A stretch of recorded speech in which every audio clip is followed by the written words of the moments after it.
1, 2, 3, 4, McCracken Midnight with Brothers Bastard, the last show on Earth. There you go. We should plan that shit out. Sorry. Better. 1, 2, 3, 4, McCracken Midnight with Brothers Bastard, the last show on Earth. Hey guys, how y'all doing tonight? Good morning. Here morning. on what is almost certain to be the last McCracken Midnight last show ever. before our planet bursts spontaneously. Not into flames, just like kind of just goes like a dandelion. Yeah. How y'all doing? Earth's gonna have a fart attack. You guys feeling good tonight? Yeah. Okay. So tonight is our apocalypse show, and we don't totally know what's gonna happen. We've got some stuff planned out as usual. We got some news, we got some space, we got some movies, we got some butts and other things. Yeah, there's actually a lot of big stuff is coming to a head tonight. The Mars saga that's been going on for a couple weeks that we've been reporting on pretty heavily. That's I believe coming to some form of close tonight. Yeah, it will. The Hobbit, the groundbreaking Mars, just to be the earth-shaking Mars news. Just in case my girlfriend's watching, I'm supposed to pretend that I haven't seen The Hobbit yet, but I have. We did see The Hobbit opening night, and I'm gonna see it again though, and I will pretend all our discussion about The Hobbit tonight was saying that I don't really want to make a judgment on anything about it until I've seen it again. Just so you know, don't quit your browser now, guys. We're not going to spoil The Hobbit for you. We're going to give you a broad, general overview of what we initially thought of the movie. We'll get to it. We'll get to it. Just shut up. I'm sure she is. Anyway, so we got some stuff. We got some junk planned, but also like. It's the apocalypse show, so we kind of want to, do like what we want to do on the show whenever we want to do it. So Brian, if you like have the urge to like pee on the camera, well, don't pee on the camera, but pee past it. You know what I mean? Okay. Oh yeah, we're eating burritos on the show tonight. Burritos from El Polon, right? Mm-hmm. Our favorite taco and burrito place. I'm gonna eat mine with a. Oh shit. Oh no! Everything's okay. Cancel. Sorry about that. I'm gonna eat mine with a. It does not. It never has, at least before. Ew, gross. Man, we're wasting time. Let's hop into the news. I got a knife and spoon. Shut up. All right, so this started last Monday, and we didn't hear about it before we did the show, but Korea, if you didn't hear about this, they launched a rocket to get a satellite into space for the anniversary of Kim Jong-il's death. Now, people panicked because the same rocket that throws a satellite into orbit could just as easily put a warhead in California. Mm-hmm. So this is worrisome, of course, but as if. It's barely news. I mean, no, it's huge news.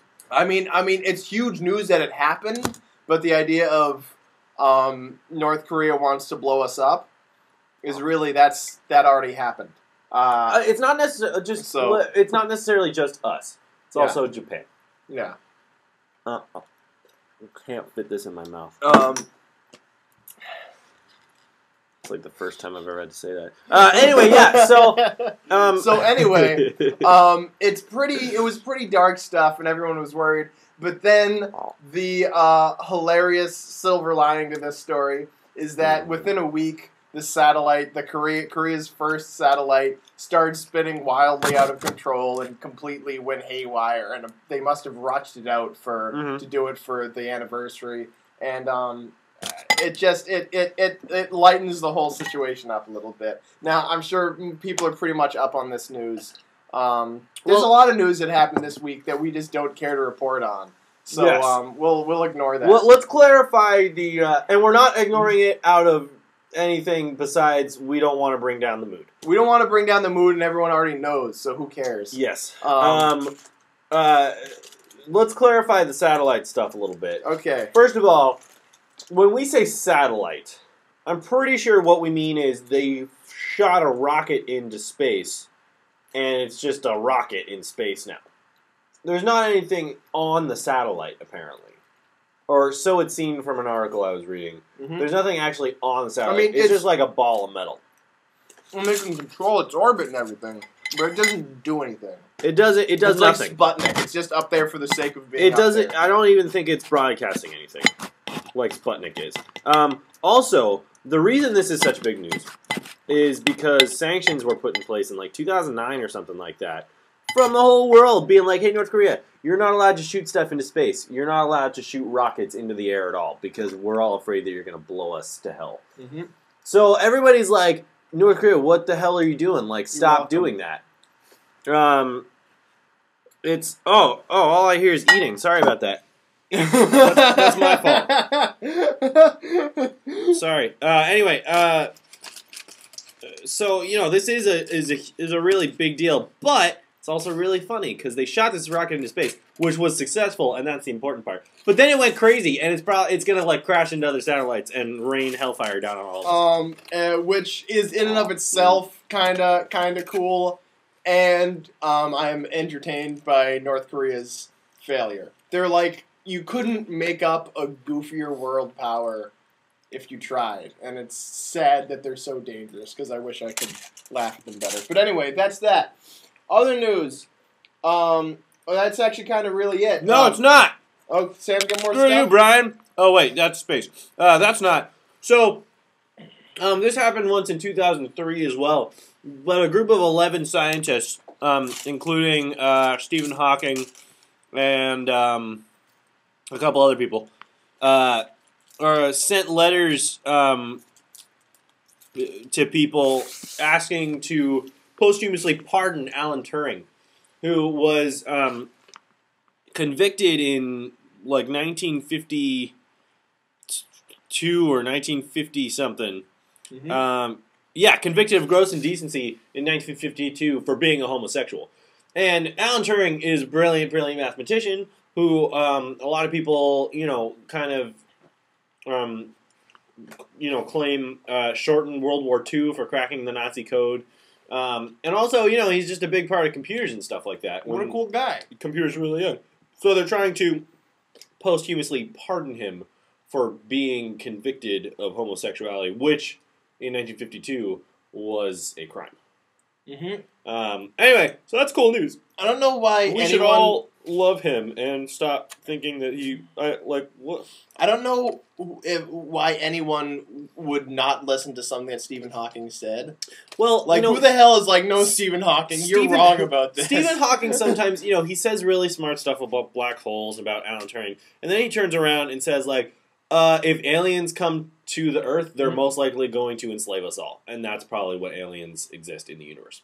He actually says things like that. No, why not? Well, why wouldn't they be peaceful? What kind of evidence does he have? If we got into space, what would we be doing? We'd be going and making peace with people. We'd be like, yo, what's up? We're from Earth. Leave this guy. Pessimism only hurts people, Brian. It only hurts people. People only hurt aliens. Did you already finish that whole thing? Almost. I'm drinking 600 milliliters of Dr. Pepper tonight. This is actually a we gotta stay device. up. Sam's getting on. Oh, we actually want to talk about this. God, this is a well-organized show, isn't it? I know. Sam's leaving tonight to go to Austin, Texas. for the Texas. To go to Austin, Antarctica for Alaska. the holidays. And he's leaving at 3 or 4 in the morning? Yeah, my plane's at 5:45. So I'm getting to the airport at like 4. So we gotta stay up all night. And so we're drinking this Dr. Pepper. Yeah! Like we always do, but a little bit more of it. 600 milliliters to be exact. And, it's starting to kick in already. I'm going to see if I can fit this whole thing in my mouth. And that actually leads me, provided the world doesn't end this next week, we're going to have, our schedule's going to be a little weird because you're going to be in Austin for a week. So next Monday, we're not going to have a show. Uh-huh. whether the world exists or not anymore. And then after that, if we're all still here, we're gonna have a show, a going to LA show, because we're going to LA together on a Tuesday, similar to this, leaving very early in the morning. So we're gonna stay up and maybe do what we used to do in the past sometime and just keep broadcasting. Yeah, that'll be our first show of the new year, actually. Well, yes. Potentially. We may have, whether or not I have work, we may have some sort of New Year's Eve countdown broadcast, perhaps, because that is actually a Monday into a Tuesday. Yes. Alex. Why are you typing that? He can hear what you're saying. Oh, whatever. I also typed it and said it at the same time. You gotta call me because I keep failing to call you. But yes, I am going to be in Los Angeles the 8th through the 17th. And 15th. 8th through the 15th. We're all going to meet you, sir. Anyway, so we may or may not have some sort of New Year's Eve, New Year's Day broadcast thing. And then our first official show of the new year will be on the 8th, which will be our Going to California show. That will happen the night before we go to California very early in the morning. And then we're actually going to have a show broadcasting live from Los Angeles at 9 p.m. Pacific Standard Time from somewhere in LA. Mm-hmm. We don't know where yet. Probably from, like, in front of the Kodak Theater. And, stop typing to Lundy on there. You can just talk talking, to him. Though. You're talking. You're supposed to be talking with me. Don't keep going. Keep going. But we're talking about the same thing. Don't worry. It's probably gonna happen. Well, I finished talking from Lundy's apartment. Anyway, so we're gonna do that, and then we have, so there's gonna be. We'll be back to normal. An LA saga, but anyway, we're missing 1 week and then a couple weeks of weirdness. Yeah. But next week is the only one that we're not doing any show at all. But we'll keep you all updated. Yeah. So anyway, back to news. What kind of other news do you have, Brian? Well, I actually, to get serious about apocalypse stuff, I am a scholar of weirdness, especially internet-based weirdness, and I've actually done a lot of research into all kinds of apocalypse conspiracy theories and alien conspiracy theories. Tell me about it, Brian. I could talk all about that. I could fill up the whole show, and what I really honestly want to say, first of all, I was looking at some NASA news, which we'll get to later, as we were preparing for the show just about less than an hour ago. I was here, and the whole thing pops up, and it was like, this is National Geographic, why the world isn't actually going to end on December 21st, 2012. And I read it, and it was nothing I didn't know already. First of all, the Mayan calendar is broken down to 5,000-year cycles. So to believe that the world is going to end in next week, even if we are to believe Mayan astrology completely, perfectly, as if, if we're to believe that, that would also assume that the world has only existed for 5,000 years previous to now, which is not the case. Yeah. It's very much not the case. I just ate some tinfoil, by the way. That sucks. You're going to have to share that out. I know, it's going to be awesome. Yeah. And basically, I remember the first time I heard 2012 and thinking back, and basically the rise of this mythology has traced the trajectory of, networking and basically the massive information flow on the internet. And basically, if you go on YouTube, you don't even need to be a paranoid schizophrenic anymore. Because what happens when you're a paranoid schizophrenic is you have like, oh, here's a point over here, and here's a point over here, and here's a point over here, and here's a point over here. And you start making these connections that are really illogical connections, but they're logical to a paranoid schizophrenic mind, and that's how conspiracy theories get built, by crazy fucks. Hang on. Yeah? That Ustreamer is saying, okay, guys, you have to hit 9 viewers for me to pay for no commercials. Amanda wants to know if you do this every week. We do this every week. We do this every week. And when are you going... when you get here, we are going to take you out for real Mexican food. Excuse me, El Pelon is awesome. Who is this talking? I don't care. Don't worry about it. So anyway, sorry, go on.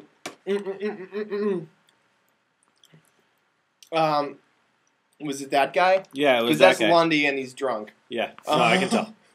Um, Yeah, pay for no commercials. Oh, yeah, go on. so yeah, where was I? Oh yeah. So now you don't even need to have that thing anymore, because when you go on YouTube, if you search, I want to look up a Bigfoot video on YouTube. If you go to the Patterson footage, the Patterson Gremlin, Bluff Creek footage, the famous. That's the famous one that we've all seen. The That most of Bigfoot us that don't you've all know the seen. name of.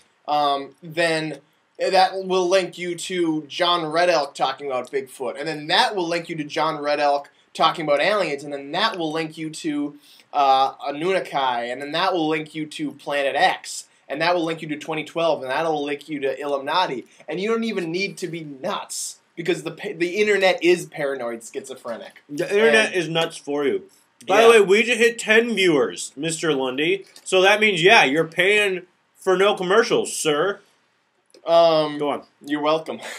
So yeah, that's basically and the other thing that you need to realize, all the crazy shit that exists in what appears to be contemporary conspiracy theory, everything from reptiloid overlords to 2012 conspiracy theory to New World Order conspiracy theory and the Skull and Bones and the Illuminati and all the various Jewish Are you saying conspiracies. Illuminati or Illuminati? Illuminati. Okay. Pardon me. None of that is new. In fact, most of it's all one kind of massive information that just branches off in many different directions. And that massive information is hundreds, if not thousands of years old. It actually dates back to the writings of insane Greek prophets. Nostradamus is part of that history. The original Necronomicon is part of that history. And H.P. Lovecraft and his cronies deliberately presented that information at one point, which they developed fiction from this history of like conspiracy mysticism, and presented it basically as a art project, I guess, as a social experiment or whatever they were doing. They presented it all as fact, so what we're experiencing right now is one instance in the history of human paranoia, which is a beautiful, rich tradition, and you should all be glad that you're. Okay, well, that you're break it taking down part for in us it a right little, now. Brian. What are we here? What can we expect from the end of the world this year? Okay, this year from the end of the world. Because I've got some theories too. I've got some research theories as well. But you go ahead. Well, according to you want me to tell you what I actually think? Or you want me to tell you what the internet thinks? First, tell me what the internet thinks, and I'll tell you what I researched. Well, the way I understand it is there's Planet X, also known as Nibiru, which is home to the Anunnaki. Now, the Anunnaki are ancient reptiloid aliens. They're kind of anthropomorphized reptiles. They range from anywhere from 6 or 7 to up to like 13 feet tall. And they were instrumental, as many alien races were, in the creation of human beings, and basically all stages of human evolution and stages of animal evolution before us on Earth were actually these phases to terraform Earth into a usable planet for them. We're basically here to create chemical reactions to make the planet livable for them. And they're coming back on this extra planet that orbits opposite Earth. Like Darkseid? Oh, you were talking about like Nemesis? Yeah, kinda. But now it's swinging back around, and they're gonna take Earth back from us.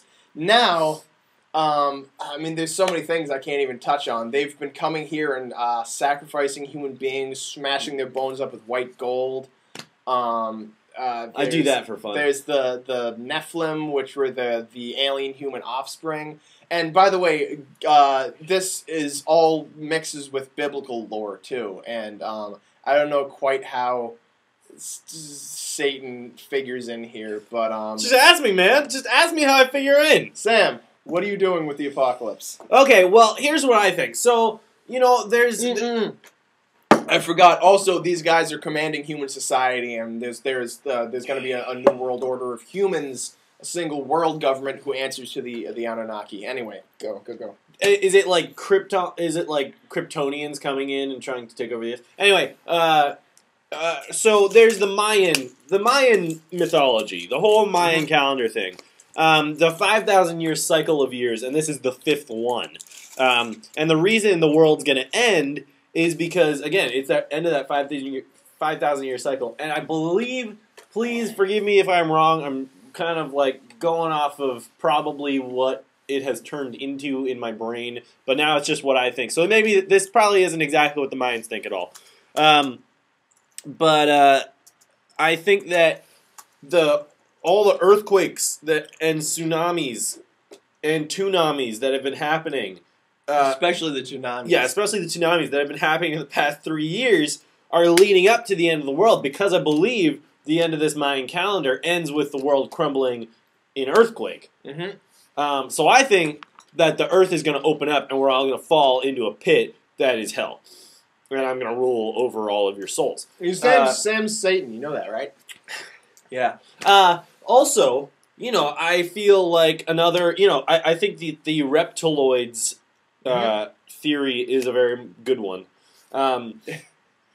The hours I've poured into this. I made a movie about it. Look it up. Moonbrain Radio Control. It's on Vimeo. It's that was my film from last year. There's some slightly less topical than my current one, but or more topical. I don't know.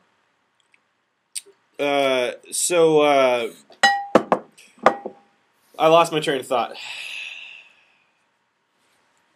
Anyway, so yeah, the end of the world.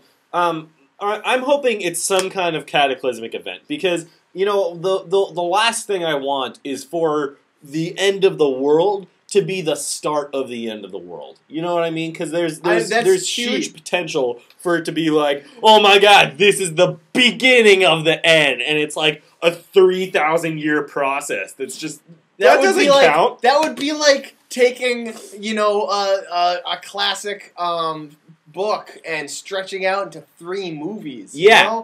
What a fucking cheat. Hey, post that link on the McCracken at Midnight Facebook page, because I do want to talk about that. I saw that earlier. Whether you're Kara or Chris, I don't know. But post that on the McCracken at Midnight Facebook page right now, please. Anyway, we'll talk about it later. Anyway, so I want to close this off pretty soon. Okay, well, we got plenty of time. What was I talking about? You're the Antichrist. The world's gonna explode. Oh, right. And then the cataclysmic event. I'm hoping it's like, zombie apocalypse. We all fall into a pit in hell. Reptiloids. I really don't want a zombie apocalypse. I'm taking that back. Reptiloids. Comet hitting exactly on the North Pole and shocking the magnets all over the world to come alive and go inside people and start controlling the people to have north-south, compatible sex, and more magnets are born. Like that, I'm totally okay with that. But just not something that's long and drawn out, If it's going to be the end of the world, it's going to be the end of the world. It's going to be, it doesn't even have to be like the end of the world as in we all die. It can just be the event where the world will never be the same. Because, we always hear about that in comic books and science fiction, like, it's like a lot of TV in the past, 5 years has been like that event, and now the world is never the same. Let's actually have that, because that would be really, really, really, really cool. Like maybe in 3 days we're gonna break a hole into another dimension, and there will be Olivia and Peter and Walter Bishop all coming across. Like, hey guys, we're actually evil on this side. And, stuff like that. Dirigibles and Lumix and, Lumic and Cybermen. Yes. All that stuff. I want something big to happen. Okay. Okay, well, that's my apocalypse talk. Yeah, anyway. Do you want to skull fuck? Yeah. That was good. I have skull sex hair. Ooh, that was painful. I'm gonna watch it. It's skull fuck porn. And I'm not awesome. That was skull fucking, by the way, shown to us by a friend of ours that lives in Chicago named Molly, and she's very cool. The real important thing about skull fucking is that the classic idea of what skull fucking is to fuck someone through the eye. It doesn't work because you have bone behind your eye. Also, there's an eyeball there. Well, I mean, if you pull the eyeball out, you can get like that deep in. You can put your head in there and kind of wiggle it around, but it's all you get. Ooh. Your head of your penis is about the size of an eyeball, right? I don't know. I haven't compared them. Hair is good stuff. Well said. I need a haircut. Kara was supposed to cut my hair before she went to Los Angeles, and she didn't. What's on the list for Brian? Well, Brian and Sam Go to Space is next. We have some space stuff to talk about. Our favorite. First, I wanna wrap off this Mars saga. You remember a few weeks ago now, almost a month ago, we had the announcement of the, and I quote, earth-shaking news from Mars. And everyone was like, what, aliens? Like water? Like, this is gonna be great. Earth-shaking news. You know, like, use condoms on Mars? And then the next week, they were like, nah, it's pretty cool, but that guy was a dick, and it's really not that big a deal. But it's cool. It's cool. It's really cool, but, like, I mean, not, like, change your life, but it's really cool, so just hang out. But we're still checking it. We're still fact-checking, so we can't say it yet. And then a couple weeks later, they announced, actually, that they were going to formally, on December 3rd, they were going to announce it. And then they were like, but then they didn't. But then they kind of did, like, half-announce it. And it turns out that the best information I can find is that they said they were really impressed with the soil samples from this crater that they were on Mars because they were so similar to the other soil samples that they've taken from Mars. And so I don't even know what the end of this is. Basically, they're saying, whoa, this side of Mars is just like the other side of Mars. Yeah, and is that actually what they wanted to say, or are they holding back? Who knows? But this is just played out, and no one cares anymore. Maybe the earth-shaking news hasn't come out yet, and it's going to come out on the 21st. Yep. Don't think that didn't cross my mind. Yeah, so Mars. What the hell, guys? Like, let's get some aliens up in there, some organic molecules, maybe some carbon, or you know, maybe you found some like precious diamonds in the dust. And we're gonna ship them back to the Earth. NASA's gonna sell them and not need funding from the government anymore. Yeah. In other space news, when was it? It was like recently, like really, really recently, like in the past day. I can't find an exact time though. There were two satellites. I was actually gonna report on this, and I thought it wasn't worth it. But go ahead. It's totally worth it. It's worth. I'll get to it. There were these two satellites, Ebb and Flow, Twee and La, orbiting the moon, and taking readings on like the gravity all over the moon, like the whole surface of the moon, and the different gravity hotspots and things like that. For whatever reasons and however it works, I don't know. But when these satellites were done, they weren't just going to leave these satellites orbiting around the moon because, like, what were they going to do with them? They're just more space trash.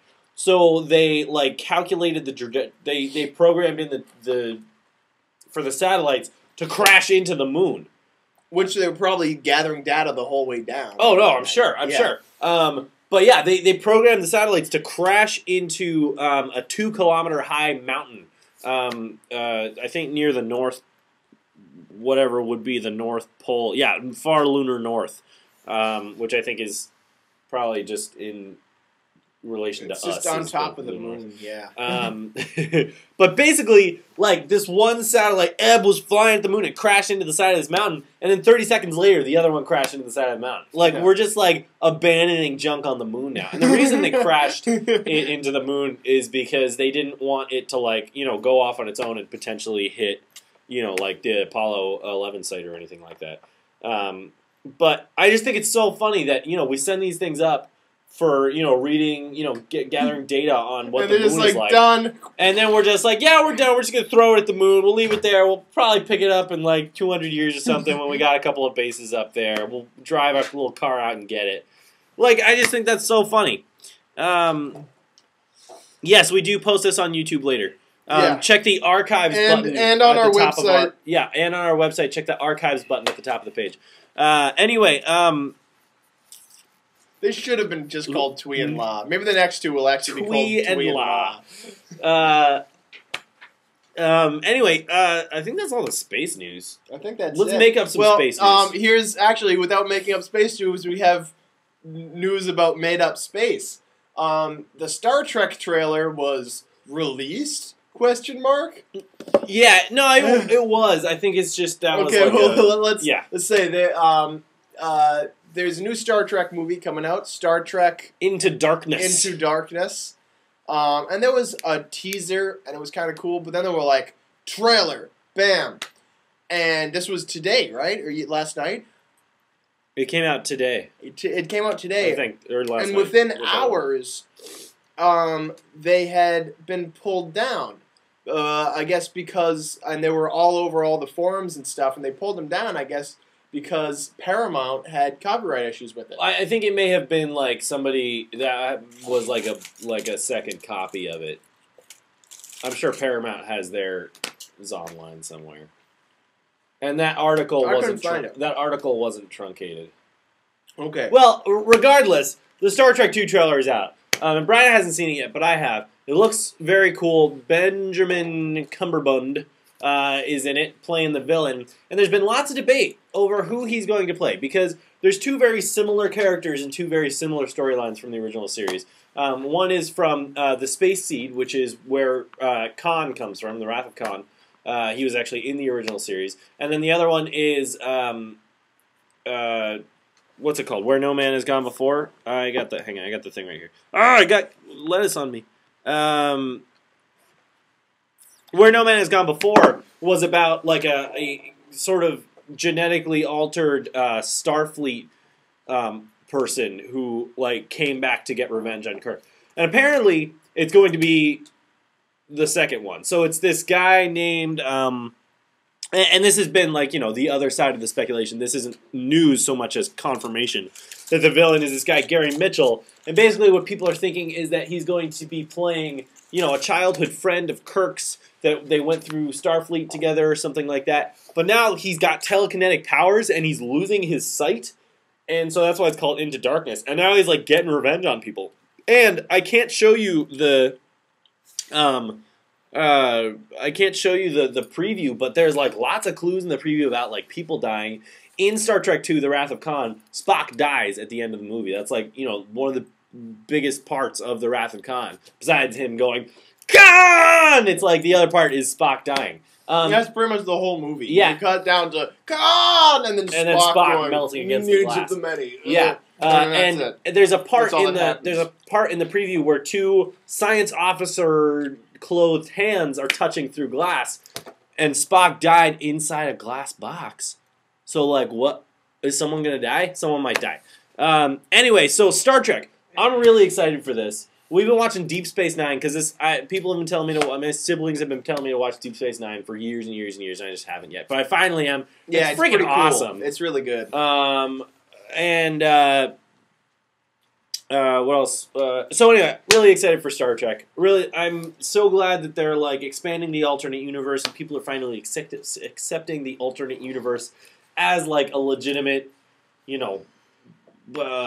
vehicle to expand stories into new directions. Mm-hmm.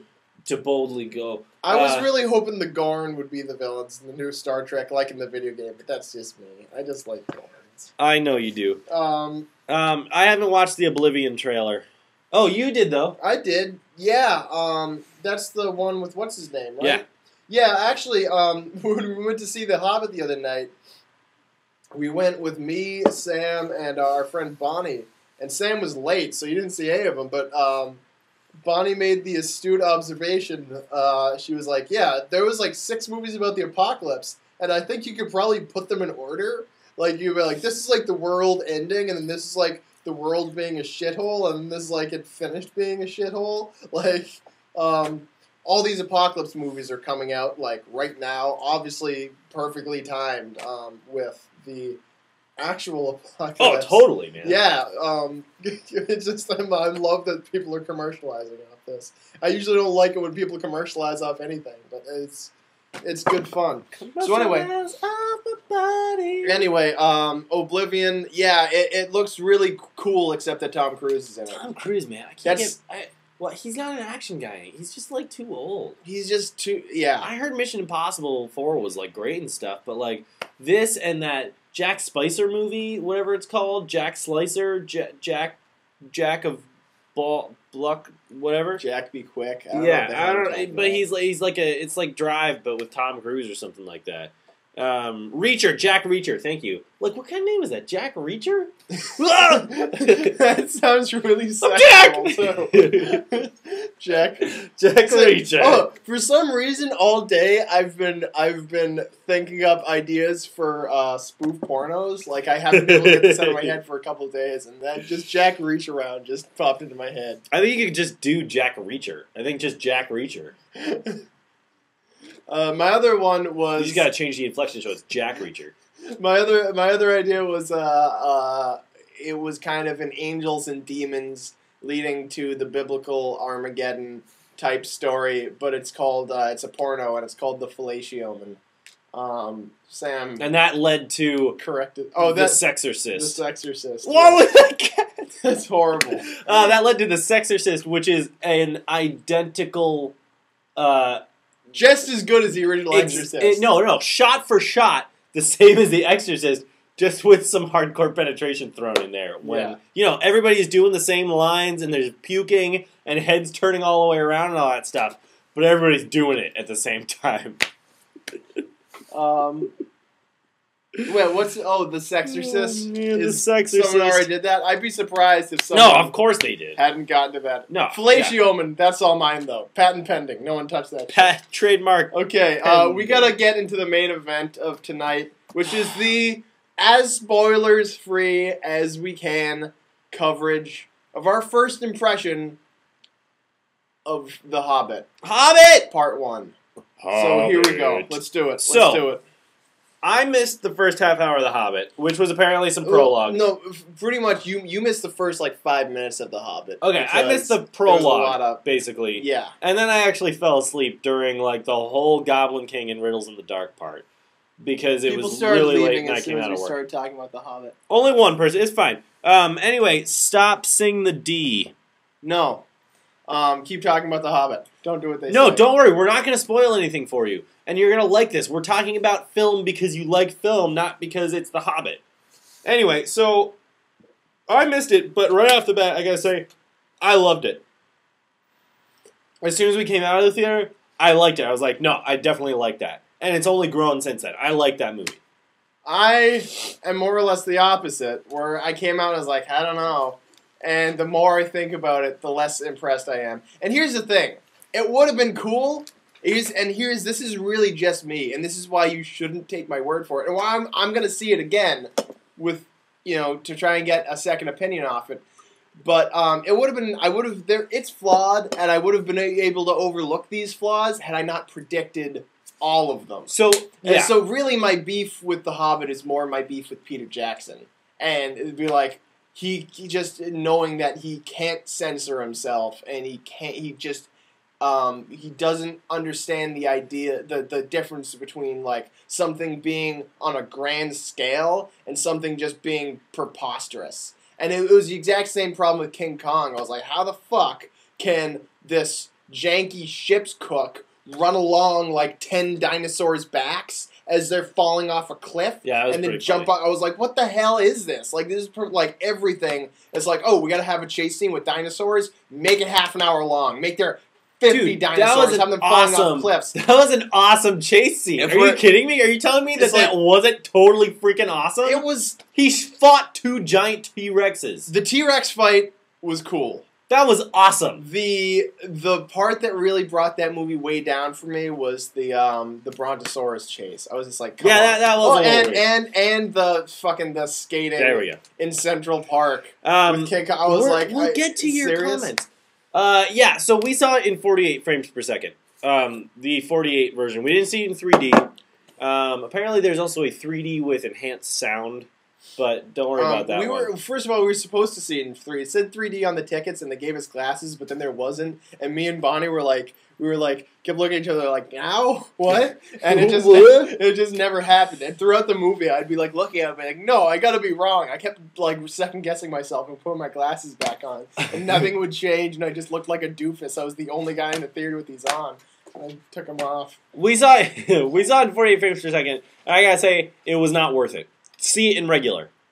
Don't see it in 3D because 3D is cool, but I've read tons of things saying like, yeah, it's just like any other 3D movie, which is like it doesn't really make a difference. 3D except for a couple is cool of times. for Avengers, for a movie that's like, oh, that exploded, but like, or How to Train Your Dragon, that was the best movie in 3D. Yeah, but this is not a movie for 3D. It's not. I didn't mind the 48 frames as much as other people. I didn't. No, I didn't mind it so much as it like brought a lot of errors into the film. I mean, like perspective shot. You could tell when things were digitally altered. Like it really, really, really brought out those like cut lines and stuff like that, like all the perspective shots that they couldn't do like actually moving people apart and they had to do with green screening. You could really tell when they were green screened. You could tell all the fake shadows. You could like, and parts of it were just too real. That was like one of the big things. Like a good portion of the movie is spent in a good portion.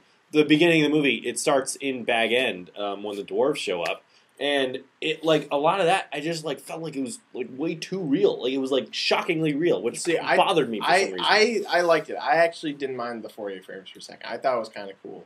I thought it was maybe unnecessary, but just as a thing is just like, hey, we did this. Yeah, unnecessary, I guess is what I mean. I really want to see it in regular because I think it'll kind of ground it a little bit. Mm-hmm. So the big thing, unless you're a total film nerd, it's absolutely not. Just like if you just want to go see a really good movie. Then, Then even as a film nerd, I want to just go see the movie.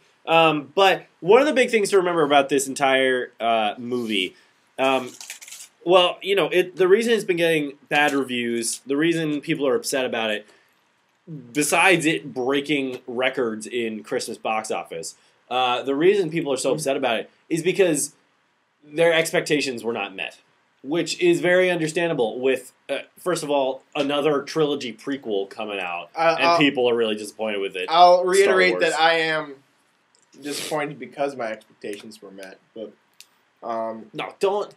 but it's not Lord of the Rings. That's the first thing to remember. If you haven't seen it yet, you gotta remember it. Okay, before I see people lamenting down here, and I just want to say, when we should get to the points of it, I want to get to the points of it that I liked too. Because there were definitely things I liked about it. The dwarves were all awesome, and the fact, the way that they differentiated it from the Lord of the Rings trilogy was awesome. Like, it's totally got its own vibe. Well, and that's good. I think that was one thing that they really, really did right. And they brought a lot of the singing back. All of Tolkien's books, they had singing tons in of songs. And I was really upset that they took that out of the what do you call it? For the most part, out of the trilogy. And there's a lot of singing in this, which was just like kind of put it more back in that kind of fairy tale. Well, and that's what I was going to say. Really cool. It's not Lord of the Rings. Like, you gotta not think that it's going to be Lord of the Rings. It's a very different movie where Lord of the Rings is all about really broad, general, worldly themes, like with tons of like big wars and like races and stuff like that. This is much more like an adventure or a fairy tale, about like finding home and the connection between these couple of people and going on a mission. You know what I mean? It's a very different kind of movie, and a lot of people weren't expecting that. But it's awesome because of that. Like, it's not really this isn't really a spoiler, I don't think. But they included a lot of stuff from the appendices into this. So a lot of the stuff that was kind of mentioned a little bit in the books and was kind of just like, what happened there? You weren't really sure what happened in the book, but they're adding this into here. And one of those things is Radagast the Brown, another wizard. It was one of my favorite characters from the universe. Yeah, and he was like one of the best parts of the entire movie because he brought it to a place that was like so far out of our reach. Like Lord of the Rings, yeah, it was very fantastical and like, you know, different monsters and stuff like that. But it was all kind of, you know, within our reach, within our grasp in terms of like, you know, war and warring nations and stuff like this. But like just Radagast the Brown in this movie like took it totally out of that context, put it somewhere we can't like even comprehend what that's like, but then brought it back with the subject matter into a place that's like not so like big and grand. It was just like very neat and compact in this little story. I don't know. I'm kind of ranting right now.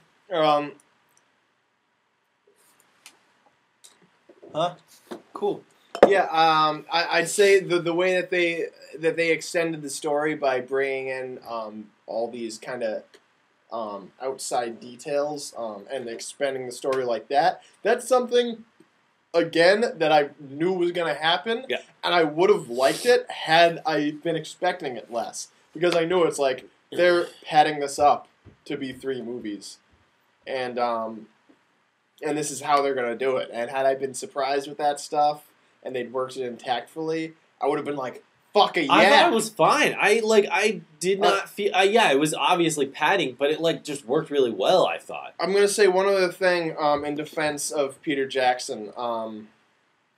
Every movie... I mean, I loved Lord of the Rings. I friggin' loved it. And then I watched his older movies, and those were awesome. If you haven't seen Bad Taste, that's like... It's so friggin' good. And Dead Alive's really cool. It's just been me and him just like, but anyway, I was reading an interview with Ian McKellen. Ian McKellen. I'm getting my Ians mixed up. Ian McKellen. He was like, look, you can say a lot of things about Peter Jackson, but one criticism that he gets that is absolutely not true is that he would ever in a million years sacrifice his, or what he at least believes to be his artistic integrity for the sake of profit. Like, that he just plain doesn't do that.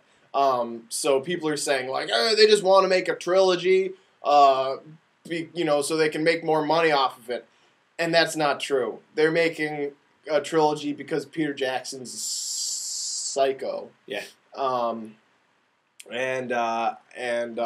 think that's probably a better reason.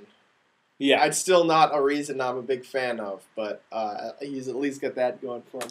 Well, let's look at it. Yeah. Let's look at it this way. You know, in terms of Peter Jackson directing the movie. Yeah. And originally they wanted Guillermo del Toro to direct The Hobbit, which would have been a totally different movie. You know, if we look at, let's just bring it right into context with Pan's Labyrinth and Hellboy. It would have been like the fantasy and kind of mysticism in those are so specific to his style. In the same way Tim Burton does. The artistic renditions of this stuff in the same way Tim Burton's stuff is.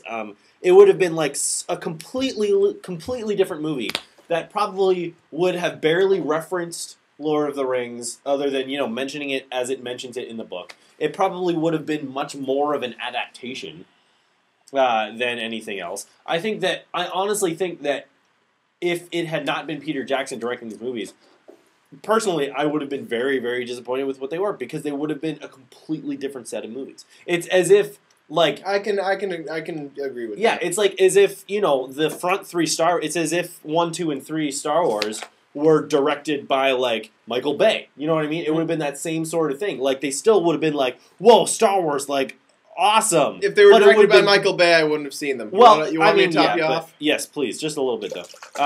Michael Bay is a bad example because he makes bad movies. But because he's a bad person. In terms of the style of it, you know what I mean? It still would have been like, whoa, like, this is kind of incredible for what it is, but it's a totally different movie that doesn't fit with what we originally know and love. Yeah. Whereas Peter Jackson directing The Hobbit, he's bringing back references from Lord of the Rings. He's tying the movies together already, even in this first of the trilogy that works up to the second trilogy. Yeah.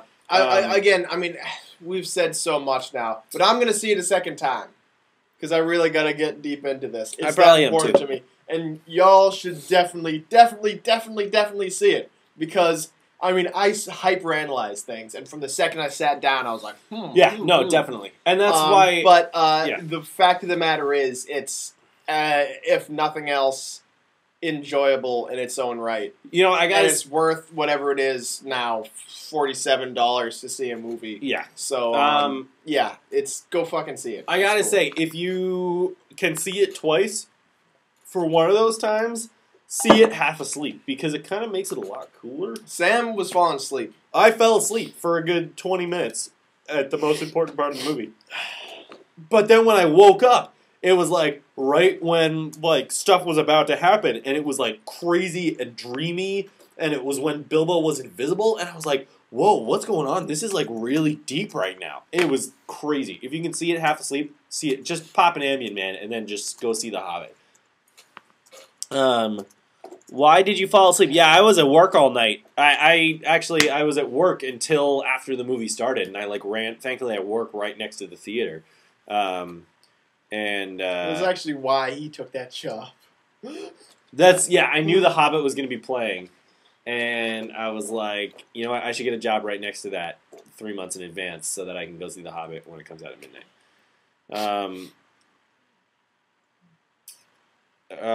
Anyway, I'm getting getting Dr. Pepper shivers. Are you getting not the tired chills? No, I think it's a combination. I really love this cup because it's got a pour spout on it, so it makes the drinking much easier. Yeah, isn't that great? You could just open your mouth and tip your head back and pour it. Don't be a pussy. Come on. There you go. I didn't want it to splash all over my face. Isn't that exactly I didn't want to waste the precious elixir. Anyway, so I think the show's slowing down. We got a couple of minutes before we need to start seeing the comments. Yeah. I'm not falling asleep. I can't fall asleep, Brian. Okay, hey, is there anything that, this being our last show on Earth, is there anything you want to see me and Sam do before we... yeah, guys, we got 11 people on the comments still. Let us know what you want us to do. We'll do it right now. Almost naked? Whatever it is. I totally would, except it's really cold down here. It's freezing down here. So, no. I will say, for those of you who are involved with the Monkey Palace, but maybe haven't been around, we were, for a while, worried that we were going to get in trouble because some of the fucking maintenance dudes, we think, squealed on us and were like, hey, Heath Properties, who manages the Monkey Palace, they were like, hey, guys. It's really, really messy down in the, it's a little runny, yeah, sorry. They were like, it's really, really messy down there, and they trashed it, and they're artists, and they're hippie freaks, and, you gotta go down there and take a look at this. So we're like, shit, and we need to clean up, and they came down, they're like, no, it's cool. And then they saw the bulkhead, and they're like, oh shit, sorry the bulkhead sucks. We're gonna put in a better one that works, and have it insulated. So we're getting an insulated bulkhead here at the Monkey Palace, so it won't be balls cold down here all winter. So that's cool. Lick Brian's beard. Oh, that sucked. Yeah. That was tickly. There are 3 girls here loving you. You're welcome. Thank you. You got that magic smile, so keep doing it. Keep smiling. This one. I sometimes want to have an album cover that's like an old, like a band of like 50s high school dudes like doing like doo-wop covers and have like a bunch of guys sitting with guitars on a stone wall with matching shirts and be like, and like have that be your album cover, but then have it be like a thrash album on the side. No, what is this Bethany face? What is that? Please tell me what that is, please. Now. Bethany,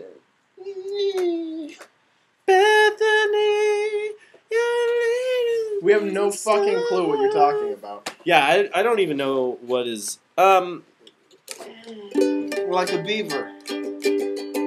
Bethany Beaver? Did everyone like smoke crack before they watched the show tonight? What the fuck is going on? I really gotta pee. Me too. I'm gonna not Okay. pee until I go to the airport. That's how I'm gonna stay awake. No, that's shitty That's idea. how I'm gonna stay Except awake that I did that once, kind of. The first time I ever did an overnight at SMFA, I didn't bring any caffeine, so to keep myself awake, I drank tons of water and I had to pee like every half an hour. Yeah. Oh, Toonami thing. Shit. Yeah. Did you post that on Facebook? I do actually want to mention that right now. What does Tsunami do? There's a website. You did. Oh, God, that you last- did. Thank you, Karen. That last bite of burrito just isn't gonna fit. We do have time for that. Let me talk about it real quick. There's a website, ToonamiAftermath.com, which, if I'm not mistaken, live streams Toonami stuff and has music that played on Toonami or something like that. Cool. And just it's like Toonami online. I think is what it is. Do they have the little fucking robot dude back? I don't Tom? know. I don't know about that. Because he was awesome, and I remember they would have the specials where they'd Yeah. be showing cartoons, and in between he'd be fighting monsters and shit. Yeah. Yeah, they were really cool. Yes, promos. It's just a really cool website. If you liked Cartoon Network in the early aughts and late 90s, check it out. ToonamiAftermath.com. It doesn't seem to be running terribly well on your computer. Well, I pressed pause. Also, we're I think streaming this guy. your hardwire isn't in, is it? Yeah, it is right here. Oh, it's on the other side. Alright, we're gonna sing the comments, We're I gonna think. sing the comments. All right, I'll do it from over here. Let's start from Bethany. Bethany.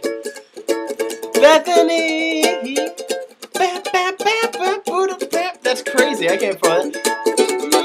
That thing you made it earlier. You do that thing you do like a beaver. Roll your top lip up. Okay, we smoked crack before the show.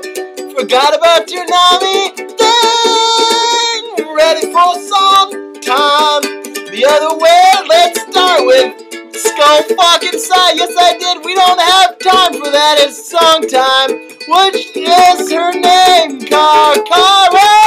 Please spell Edwin Conflict. Your old school commercials and stuff too. Need mediator. Yep, almost. Also, please make me a better typist. Oh shit! My hardware fell out. Ah, so true. Sing along. Who see Bethany? Look up, need dimensions. Bethany, hang, send new pics. Does she have a beaver? No, is she? Does she needs to post it on Facebook? She kind of looks like one. Please, blog. So, are you on? Have you ever tried the skull fuck? I'm Brazil. That's what the apocalypse is for. The whole continent. I choose vodka. Wait until Friday, then you can scope and fuck people all day. So, what the fuck is her name? Cara, please help us. We are so confused. I like she made brownies or something last week, and they moved great. Get drunk, will you get here? Did you know being fat and lazy would be so rewarding? Brownies so good, and to post from your own so that we can meet you in Los Angeles. Yes, Brazil, Rocket, Brian and Sam know how to put the hole in holidays. This is the best song ever. I ate it once. So you are from someone. Please help me out. Just answer the question. We really need Joe. No meow. We always do take you for real. Mexican food out. Anyway, burn delicious. I just love cats. Never seen meat. It's delicious to kiss. Also, please take off your clothes. Some more love. I just want to hug them all. Oh, nice but Amanda. Who Davis takes me some serious sing time. This is the face they're comparing to you. Fuck the pop. Our herb so good. And Amanda is waving at them. We celebrate the 10th night of Hanukkah tonight.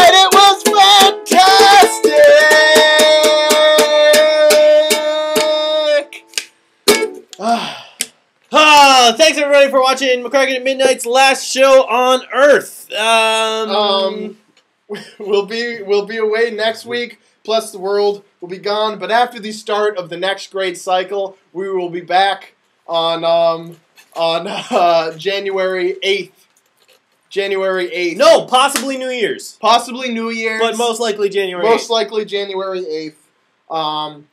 For the season 2.5. 2.5. Well, we're already past the halfway point. Technically, this is episode 14, just so you know. Episode 14 of season 2. We do 24 episode seasons, so we're halfway. We're past halfway now. It's gonna be crazy, guys. Mid-February, we're gonna have another awesome season finale, season premiere of season 3. Anyway, have a good night, everybody. Have a wonderful holiday and end of the world.